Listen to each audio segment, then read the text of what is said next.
Hey guys, welcome to Offshoot Comments Off Topic. We're your host, Kirby Kid. And Black Superman. Also known as David Clark. And Walter Bryant. And today we're talking about Legend of Korra, Episode 8.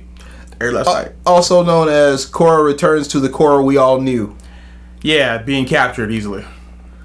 Yeah, I mean, for the first couple of minutes of this episode, nothing's really happening. Then suddenly, there's some noises outside. Korra wakes up, and she is hit with a dart that renders her unconscious for pretty much half of the episode. Yeah, and see, look, my thing is, once Naga yells and it's suddenly quieted and you're up, my first thing is not to jump up and do fire. I'm either going to do a wind blast around me 360 because I don't know what's going on because I just woke up, or I'm going to Avatar State to try and blow something up. But she jumps up in the air, all open and unguarded, to throw a little fire punch and gets taken out instantly. She just learned metal bending. So waking up and armoring yourself would be a really good response. But where's she going to find metal at in Metal City? I don't know. I mean, there may be a little bit on the floor.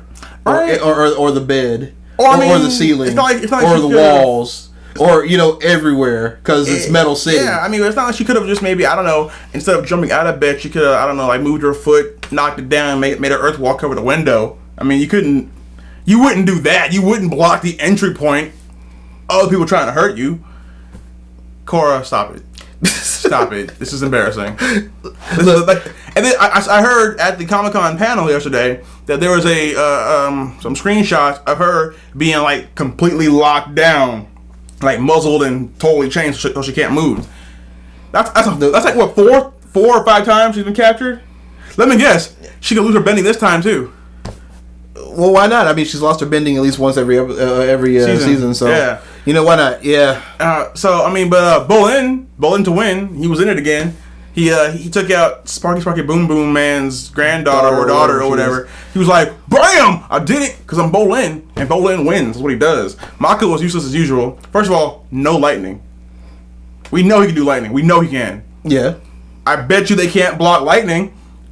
They might be able to. I mean, the four criminals seem pretty epic, actually. But no one's been taught the redirection. That's true. I mean, well, you would hope that Zuko wouldn't be stupid enough to go out and teach something that only Uncle knew before that. I mean, and he probably hasn't taught Korra because he probably knows she would be like, "Hey, everybody, look at this." So yeah, that was Mako was disappointing. The metal clan was great. They did a good job. They did the best they could. I need to learn how to bend lava. Yeah. Lava bending. That awesome. Is legit. I gotta figure out how he does that without having two elements. I don't know. Maybe he like just superheats or like he like causes friction in the molecules of the earth to make it heat up. Well, I mean, like the water benders are able to make ice, so I don't by stopping it. Yeah. So he should be able to accelerate it. Yeah. Exactly. Yeah. So. It's not so much that the idea is so hard. It's just how is he doing it? Now I know it's pretty freaking awesome. I know when he did like the little star thing, he spun it. So maybe that's how he does it. But it's like they had to do the put your hands on the ground thing, unless he like caused like a little earthquake or something. But I'm interested. You know what? I think since Bolin can't metal bend, I think he's gonna learn how to lava bending. Probably so. Yeah, because he seems really hyped about it. Korra should not learn lava bending because she will never use it. And lie detector guy was the bad guy. How did you not figure that out? The one guy who can keep secrets, you should assume he's the bad guy. And then I was so disappointed in Korra again. Like as soon as lie detector guy said this kid sitting in front of him was the liar, I'm like, yeah, no, something's wrong here. Well, Mako knew, but he didn't say anything. Yeah, I mean, like his cop instincts were like, that doesn't make any sense. Dude's 18 years old. These people wouldn't know who he was. See, that was me. I'd been like, damn, lightning shock. Knock me out a little bit. But see, why are they keeping these people? Why didn't they murder them? Exactly. Like, you don't. If they're this dangerous, you don't keep them just alive. Kill them. So, yeah. Wait a minute. That's a problem. Why didn't they immediately just take Korra to visit all of them after season 1? Where she learned how to give bending back, like she learned how to do, because they've been trying to. Was that a water technique, or was that water bending, like the blood bending technique, or was that the energy bending? Aang taught her that, right? It's energy bending. So she could take it away. Yeah. Well, no, I don't know if she can take it away or not. Aang taught her how to give it back. Then you do the reverse. You think so? I'm pretty sure Aang would taught her how to take it away. because sometimes you need to do that. This is really true. So my first thing about, I'd be like, okay, we're gonna go visit all these people, and you can walk in, you can go, bam. Yeah, but I mean, you know that like Beifong is always way overprotective. Like even at times when she doesn't need to be. Like the idea you just had is totally right. Now that we know that you can take away and give powers, you know what we need to do? We need to take you to. Heck, you know what? Let's take the Separatists over there. And here's some benders who are really, really dangerous. Why don't you go ahead and take his powers away? Just say it. That's what I would have done. I mean, first of all, I would have raised Korra to know about these guys, so that she's not totally surprised when they show up. Trying to kidnap her. The Avatar needs to know about for some reason. Yeah, just. Oh, and by the way, I'm the Avatar. So why exactly are you now trying to protect the most powerful person on the planet? I mean, really, honestly, if I'm that powerful, if you tell me that this is coming, I can handle it. She's just not that impressive now. And she's never been that impressive. And she's never done anything. She's never bent anything on a massive scale that I can remember. Here's the problem I think Nickelodeon has. Mm-hmm. They allowed her to be really, really lame in the first season, and they're trying their best to dig her out, but there are things about her that are already established. So when we would rather her, or when we think that she should react a particular way, it's already established that, heck, she's only 17 years old. Only about 6 months of her life has actually passed, even though we've seen about 3 years of it. So, like, only about 6 months has passed. You don't become a completely different person in 6 months. So, Aang she's still... Well, Aang did. But that was Aang. But she's got certain responses to certain things. And even though she's not boy crazy anymore, she's still the same not-so-smart Avatar. And I think her problem is, it's like... She's more of like a brawler who tries to fit bending into her style rather than just a bender. Because benders will like can you remember any time of her doing something extremely massively impressive, like bending wise, like how like remember that time where Aang like blocked off the fire or whatever and just like destroyed it or whatever, and the Katara was like, wow, I forget sometimes how powerful. Yeah, you're the Avatar. You know, has she done anything like that besides the whole her fighting as Voltron Korra at the end? She blocked an explosion right in this episode. Did she? Yeah. Korra blocked an explosion. Yeah. Oh, when the hallway exploded. So her biggest feat so far is that she didn't die. Pretty much, yeah. But like it just seemed like she should be doing much more. Like I wonder if the pro bending just messed her up. I think the pro bending messed everything up. I think that really, honestly, that the show is kind of moving towards massive bending, but because of the way it was laid out in the beginning, where the pro bending tour thing was such a major important part of this thing, I think that they're having to try to move you away from that, and so they haven't gotten to the point yet. Even Mako and Bolin are still they're still pro bending. Yeah, they're still doing the jab and move, and I think about it in season 1. That is not how earth bending is. It is not light on your feet and moving. That's air bending. You're supposed to be rooted to the ground, because that's why Lava Bending guy just kicked all your butts. Pretty much, yeah. That's come on. I mean, Toph straight up said, "Hey, look, as an airbender, you move around lightly, whatever. As an earthbender, you stand firm and you command." Right. And they're not standing firm. Bolin's not standing firm and commanding crap. No, and he's got good aim, but see, they're fighting too much like pro benders, and you're not a pro bender anymore. You're a real bender now. It's life or death. It's not just for fun. Yeah, it's like being a football quarterback on a war field. Somebody's throwing grenades at you. You don't want to pick it up and run with it. You really need to throw it back. Right. I mean, so hopefully they figure it out, because it seems like it's even the Beifongs, they don't seem like they're as massively bending as Toph would have, because Toph would have probably just flipped the whole island upside down. Well, there's the guarantee. I would say that 99% guarantee if Toph had been in that fight would have been over right away. Like, first off, why would you stack metal over someone who is also an earthbender? I mean, if you don't think he can metal bend, then you put a giant metal sphere around him and say, "You're stuck. Give me back the Avatar, and I won't kill you." Yeah. I mean, shoot, Toph probably would have metal bet the metal to grab Korra and throw her out. Because she can see under that. So, I mean, it wouldn't have been a problem.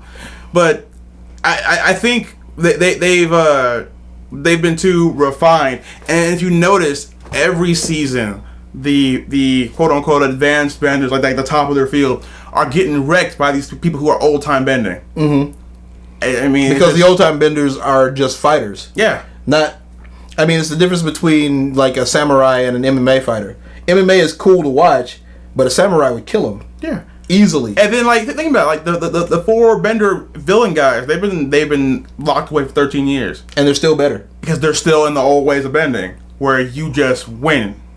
Now Kaya, Katara's daughter, seems like she's still sort of an old style bender, a little bit, because her first move was not to go throw water at you. She was like surround with water, octopus, I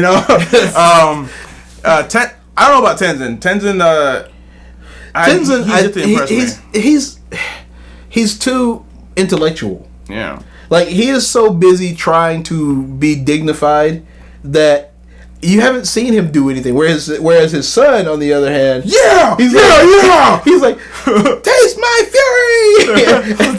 like that battle in like episode 12 of season 1. I love that kid. Yeah, he's pretty awesome. Cool. Well, see, like I missed the old bending because like a few days ago they were running an Avatar: Last Airbender marathon on Nickelodeon. And there was one episode where they needed to go talk to the Earth King. And so, do you know how they talked to the Earth King? They walked into the palace, then Toph pulled all the stairs back into a ramp, and then made their own elevator and totally just raked face all the way up while apologizing to the people that they were killing. Like, sorry. They get up there, they're surrounded on all sides. Instead of just surrendering, they just make walls and push you out the way. Remember real bending? Yeah. Like, could you imagine Korra bending like Aang did in the final fight? No. I mean, can you imagine Korra with shackles on her hands, and then someone says, "Who's the Avatar?" And she releases, boom, me, and put them right back, and then puts them back. Like, that's not going to happen with Korra. It's just not. And she's a metal bender now. She has no excuse. It's just, I'm disappointed all around. And wait. We don't hate female characters. Please understand. We love Toph. We love Toph. I mean, Katara. Kyoshi. Kyoshi. I didn't kill him. I just didn't help him falling in the volcano. It just no. She started off and said, "I killed him." With Aang on trial. Yeah, I killed him. I killed him. No. We love strong characters. Yeah, I mean, she's just Korra is not a good character. No, I think Katara or hopefully Toph comes back and teaches. Look, your pro bending is nice. It's sleek. It allows you to do a lot of fancy movements. But you know what's better? And it's useful every now and then. It is like in the hallway, like when they were fighting the Dai Li in the hallway, they totally own them. That is where you need that. Exactly. Not outside fighting lava benders. Yeah, I mean, when the entire element is pretty much around you, you don't have time for let me pick up this rock. You need to pick up that mountain and drop it on their heads. Mm-hmm. And you're the Avatar, so you actually can pick up that mountain and drop it on their heads. I mean, because like if Zuko was able to help capture these guys before, there's no reason why they shouldn't be able to do it. Because Zuko clearly is still not impressive. No. There's just so many plot holes here. Yeah. It's and another thing about Korra that happened at San Diego Comic-Con is that they announced that they will no longer be showing it on Nick the channel. It'll be now on all the online places like Amazon, Hulu, and Nick.com and the app and whatnot. Because they said they get more people watching it online, probably because you don't advertise it on your channel. To a certain degree, I think it's an excuse. I think that their lineup has gotten so big. And then, really honestly, they do stupid kid shows. And Korra doesn't fit. Avatar never fit. Yeah. It was always like a bunch of shows in one genre. Which were good in their genre, and then there was Avatar, and it was always so out of the ordinary. It didn't like who do you follow up with Avatar? Dragon Ball Z, which they did for a while, and then Right. they took it away. Yeah. And then they followed it up with Naruto, and then they took it away. Yeah. So, I mean, it's not even that they don't have things in that genre. Like, you can make an action block. You Right. can just say, But for 2 hours every day, we're going I to just run don't- these things. That's not their But audience, though. Yeah, it's not. That's not their Like, audience. And so I Kids nowadays are into stupid. Yeah, but give it about 3 or 4 years and they're like, oh my god, we used to have this on TV. I feel so stupid for not watching it. And we go, yeah, this is your fault. Mm-hmm. You did this to TV. Yeah, you watch Teen Titans Go instead. Anyways, so yeah, Korra will be it'll still be on every Friday, just on the app, like clockwork. And I think they're going back to 1 episode because they're kind of almost out of episodes for doing the whole 3 and then 2, 2, 2, 2. Mm-hmm. So, but yeah, so Korra's still gonna be on the air. Book 4 has already started production, so they're Yeah, so they were going to finish yeah. it. And I don't know if there will be a 3rd series. I think I would like there to be. It looks like there's going to be, because that poster that we picked up at Comic-Con. Oh, there was a poster we got at Comic-Con, and it was a picture of older Team Avatar. It was like Aang looked like he was about 16 or 17. Katara looked like she was about 16. That was from Dark Horse where it covers all those years. I would like to see those years animated. Well, but like Korra was on the other side, and it didn't actually say the comic book, did it? It was just Well, it was a picture of them. It was from Dark Horse. Yeah. Oh, never mind then.